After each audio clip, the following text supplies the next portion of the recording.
There's so much anger and hate and violence out in the world. And I think a large part of all of that negativity and anger that's out there in society, that's really just pervasive in society. So you see so many people that are just angry all the time, negative all the time. And I think a lot of that is attributable to the rise of the internet and especially the birth of social media, social networking. I think the way we consume news and information today is the driving factor behind why so many people are filled with all this negativity and anger. One of the things with human beings is the way we're wired. We can sometimes seek out negativity. We actually can get addicted to negativity and to anger, and we want to constantly be feeding ourselves negativity and anger. And with the rise of social media, there is this phenomenon known as doomscrolling. You may have heard of this term, doomscrolling. It became popular, especially during the COVID year, because a lot of people were stuck at home and all they did was sit around and just consume social media all day, especially video platforms like YouTube and TikTok, especially with the rise of short form videos. Now you just sit there and you just every few seconds, you're scrolling to the next hateful thing that you're watching. I mean, especially those of you that consume a lot of political content, right?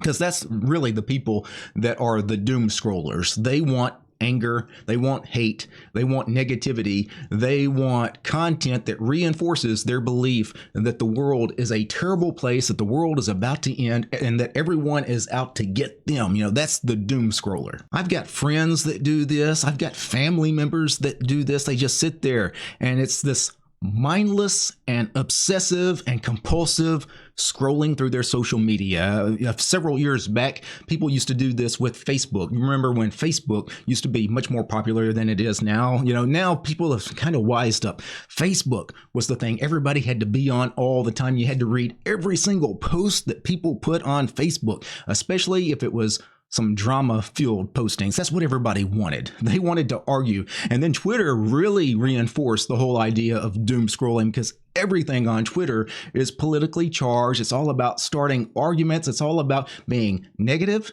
angry, and hateful toward each other. But then the rise of the video platforms like YouTube and TikTok, they took it to a whole different level. Now, doom scrolling is so easy to do. You can consume so much negative content in such a short period of time that if you're one of these people that have this negativity addiction, you stand no chance when somebody gives you, for example, a mobile device with the TikTok app, right? It's basically like giving a bottle of vodka to an alcoholic. Essentially, the people that doom scroll, these people they're kind of negativity vampires. They feed on negativity, right? And there's a chain of events. I've mentioned this before on camera. It's very important you guys understand this. There is a chain of events. It starts with being negative.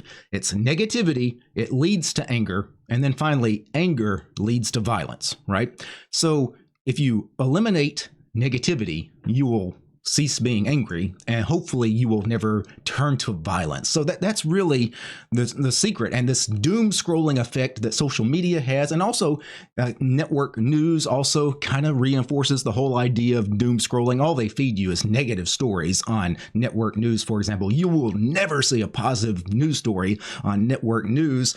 And again, if they keep feeding all of these negativity vampires, all of this negative news, eventually that negativity turns to anger. Eventually that anger turns to violence. Eventually that violence leads to war and mass casualties. And don't think that like the social media sites don't know what doom scrolling is, or that they're not somehow reinforcing the whole doom scrolling behavior. They know exactly what doom scrolling is. They know how addictive it is. They know how harmful it is too, but they don't care. They actually promote the whole idea of doom scrolling. That is why the infinite scroll was designed. Every app you have now has an infinite scroll feature where, you just swipe up and you can keep reading that post, that next video, whatever the content is, however it happens to be. There's always these infinite scrolls on most modern networking sites now. And the reason is because they want to get that next negative thing out to you as quickly as possible. Now, some of you watching this video, you're listening to what I'm saying,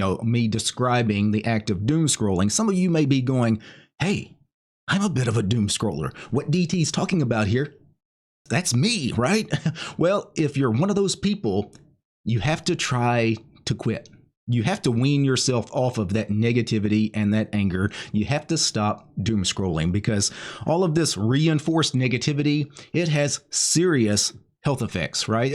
For one thing, it causes anxiety, it causes stress, it causes depression. Sometimes it causes you feeling frightened all the time, scared all the time, because all the negativity you're consuming, it makes you fearful of everything. Sometimes it makes you feel like you're isolated, like it's the rest of the world and you. Just generally speaking, doom scrolling just makes you feel horrible. It makes you, when I see some of my friends and family that do this doom scrolling thing, they look depressed as they're sitting there on their phone and they're scrolling through their TikTok feed or whatever it is they're doing. They seriously look depressed. You can see it on their face. They are not happy, but at the same time, they have to keep scrolling. It's like, I've got to get to the next story. I've got to get to the next video, whatever it happens to be. And what's really sad is you can't tell people to stop doom scrolling or just anything in life. These people that are negativity vampires, they consume, Twitter and network news, whatever it happens to be, any kind of mainstream media, especially, it's all doom scrolling. And when you tell people, hey, you've got to stop watching that, you've got to stop listening to that, they won't. They defend their negativity. Here's the thing with people that are addicted to negativity and anger. People naturally, when you confront them about bad behavior, and when I say bad behavior that's harmful to them, their immediate reaction is to reject your message and defend that negative behavior passionately. People that are truly negative are going to defend their negativity because their negativity defines them, right? It is who they are, at least in their head.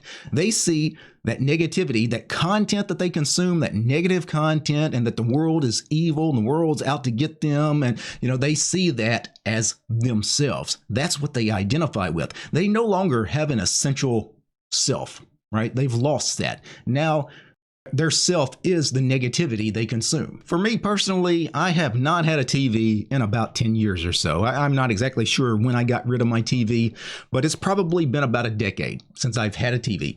And part of the reason I got rid of my TV is I hated watching the things on TV. For one thing, a lot of network news, even 10 years ago, it's bad now. 10 years ago, it was just as bad. I knew that watching that stuff was harmful. It did not make me feel good. I knew psychologically this is not stuff I wanted to consume, so I just watched a lot less TV and finally got to the point where there was very little stuff I watched on TV. Maybe sports programs, but for the most part, most of TV is not good content. It's not healthy content. And then about 7 years ago or so, I got off of social media for the most part, if you don't count YouTube. Obviously, I upload videos to YouTube, but I don't spend a lot of time interacting with folks on social media. I certainly don't argue with people. I never argue on the internet, ever. And, I see this negative reinforcement on things like Facebook and Twitter. And I had accounts on both Facebook and Twitter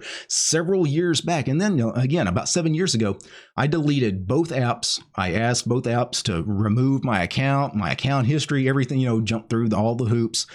And you know what? I never missed those at all. I was so much happier. I remember after I got rid of those accounts, I felt really good about it. Like 2 weeks later, especially, I was thinking, man, I can't imagine why I was even on those sites. And trust me, you guys, if you're a doom scroller, that's the key. Just delete that stuff. Delete those apps. Get rid of Facebook and Twitter and Reddit and TikTok. Get rid of all that stuff. Just delete it from your phone, because it's you guys on the phone, especially, they're just quickly, negative, right? You just keep getting that negative content. You just delete that off the phone. In fact, here is a better detox program. If you think that, you are one of these people that consume too much of this negative behavior, and in your heart, if you're a negative person, if you feel angry at people, you're filled with negativity. You don't get angry without being negative, without taking things personally. And taking things personally is always wrong. Unless somebody's actually physically touched you, actually assaulted you in some way, generally speaking, taking things personally is just bad practice. But of course, a lot of people that consume all this social media content, they take everything personally. They take every single post they read on the internet personally. Therefore, they take everything they read on the internet angrily, right? And again, this stuff is going to destroy you, right? Put the phone down. Matter of fact, do a complete tech detox, a complete internet detox. Lock up your phone for a week or two if you can, or at the very least, only use it for phone calls. Make yourself stay off the media apps. Same thing with your computer. Just don't scroll Twitter that day or whatever. Step away from all of that. One of the observations I've made in recent years, I came to this recently, is I've always wondered why mainstream media and especially network news, why it's so negative. I can understand the people that consume the news because they are the doom scrollers, the people consuming all that negative news. But why are the people that are actually producing the news, the people that are on TV spouting all this stuff, why are they obviously so negative and angry? Everybody you see on these news networks is very negative and angry. They look depressed like the doom scroller, right? Why are they like that? It's because naturally, for them to produce this kind of content, this doom scrolling kind of content, they themselves have to also consume some of that content, maybe more so than the average doom scroller. And I think that's why the media is the way it is. A lot of people, it's gotten to the point now where like only 7% of like the American public actually trusts the media fully. Like, think about that. Only 7% actually trust the news media entirely, right? Oh, yeah, they always tell the truth.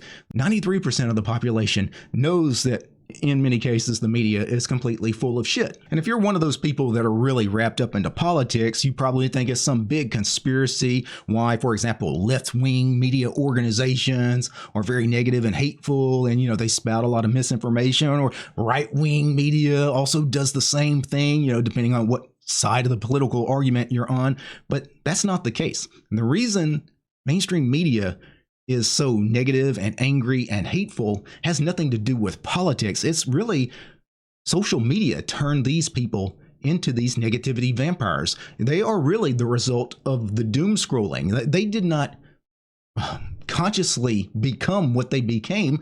It was by pure accident. They are in some ways in need of help, just as much help as those people that are addicted to their social media apps on their phones. So let's talk about some ways to break the habit. If you think that you have a problem with social media and just the way you consume news and information, especially negative news and information, if you're one of these people that are especially really wrapped up in politics, you're feeding on negativity. You don't follow politics because it makes you happier, right? It doesn't make you happier. It makes you angry, right? That's why you do it. Well, here's the thing. Find an activity that will pull you away from that doom scrolling activity. Because if you find something else that takes up a lot of time, you won't be sitting there playing on TikTok all day or on Twitter all day, right? So here's the thing. Here's a few things you could do. How about exercise? How many of you people watching this program right now are exercise on a regular basis? Some of you do, many of you don't, and many of you know that would be very beneficial for your health. Walk, go for a walk for 30 minutes or an hour or whatever. During that time where typically you're sitting there playing on your phone, go for a walk. It's a great activity, right? Of course, you can't exercise 24 hours a day, right? Well, how about reading? Instead of, and when I say reading, not on the internet, read a book, right? Read some nonfiction, especially nonfiction that maybe is self-help related or anything designed to make you a better person. Religious books, spiritual books, philosophy, how to be better at business, whatever it happens to be. Read that kind of stuff that will make you a better person rather than the stuff you've been consuming that makes you a worse person. Some other hobbies you could take up to avoid doom scrolling. If you're young, why aren't you playing sports? Like, if you're somebody that's in high school or college age, you should be doing some physical activities. Take up a sport, even if it's not something you're super competitive in. do something outdoorsy, right? If you're older, also do something outdoorsy. Maybe you're too old or not in great physical shape to play a sport, but take up gardening, take up bike riding, whatever it happens to be. And indoor activities, we already talked about reading. Well, going along with that, how about taking up writing? Why don't you actually start writing a book or, whatever it happens to be, write some poetry, get into writing a journal every day even. That's great. And finally, one of the things that will really help you stay away from all of this negativity and this anger and this hate out in the world is avoid negative people in your life. Don't choose to be around people that are these doom scrollers. A lot of these people congregate together and they reinforce each other's negativity. It's kind of like crack addicts, right? Crackheads only hang out with other crackheads. They don't hang out with normal people, and normal people don't hang out with crackheads. Only crackheads hang out with other crackheads. And it's the same thing with these negativity vampires. They only hang out in places where other negativity vampires hang out. Twitter, I'm looking at you. Guys, if you're one of these people that sit around and you're seriously fearful about everything that's going on in life, or you feel it's you against the world, everybody's out to get you, you have this really negative view of the world and humanity in general, like everybody's evil. That is a really distorted reality. You're actually living in imagination. You have bought into this delusion that was created by this feedback, this negativity feedback loop that you're stuck in. And for the sake of your physical health, mental health, emotional health, spiritual health, you got to break that habit. Anyway, peace, guys.